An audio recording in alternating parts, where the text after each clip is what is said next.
en honor al mil·lenari de Montserrat, del seguit d'actes que farem amb vistes a homenatjar els diferents personatges que militarment han optat, s'han atrevit, han tingut la valentia de donar la seva vida, de posar-la en perill en defensa del cor sagrat de Catalunya, del cor espiritual de Catalunya.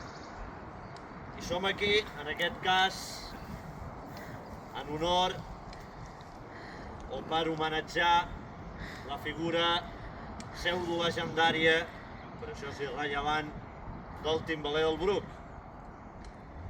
Aquest soldat que, durant la invasió de les tropes napoleòniques, va espantar una tropa de francesos tocant el timbal, quedant per sempre com a símbol de valentia davant, com a exemple d'allò que fa un home català de tota la vida, que és enfrontar el perill i defensar els seus, a la seva família, la seva religió i el seu país, fins i tot quan tot indica que serà mortal i que les opcions de victòria són més aviat poques.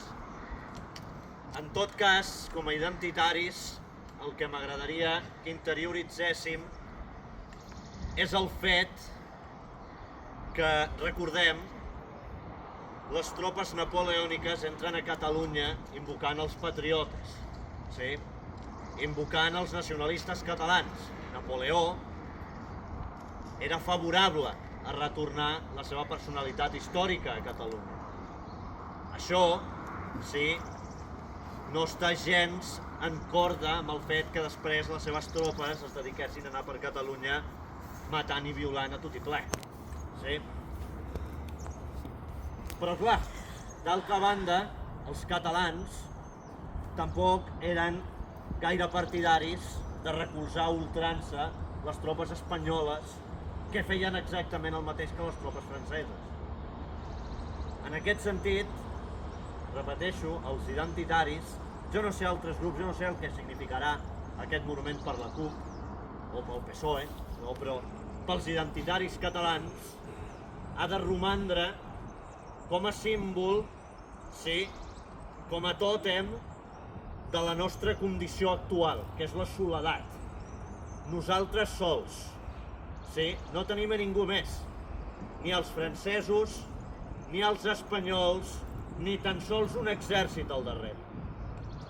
El Timbaler del Bruc va combatre, o va espantar, en tot cas, els francesos, igual que podia haver-ho fet amb els espanyols.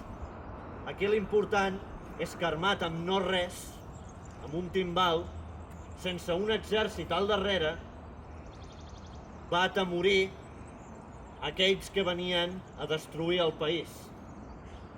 I els va atemorir per una raó molt senzilla, perquè les persones que ens envaeixen, a diferència dels defensors, a diferència dels identitaris, no tenen una ànima real. Ells són aquí només pel plaer immediat, per la riquesa, per allò que puguin extreure. Nosaltres som aquí d'esperit, som aquí perquè ens va el nostre ésser, la nostra personalitat, i també per la materialitat, per la riquesa, però no per la riquesa egoista, sinó perquè aquesta és la pàtria de la nostra gent, de la nostra família. És allà on tenim les nostres arrels. Això és capital.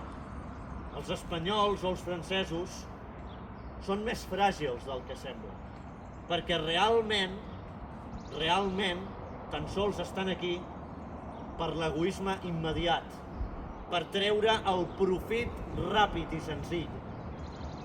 Nosaltres, encara que estiguem armats amb un timbal, som moguts per la força de l'esperit, de la sang i de les arrels, que si bé poden patir quan el tronc és colpejat pel vent o quan està eixut per la manca de pluja, continuen a la terra, perquè fora de la terra no són res. Per tant, en el dia d'avui els identitaris honrem el timbaler del grup no per allò que és, sinó per allò que representa. I l'honrem com a figura identitària. Repeteixo com sempre, siguem 3 o siguem 3.000, fins que les nostres arrels facin florir una vegada més l'arbre que les generacions futures de catalans veuran en la seva màxima verdor i glòria. Visca la terra i visquen els identitaris de Catalunya! Visca Catalunya! Visca!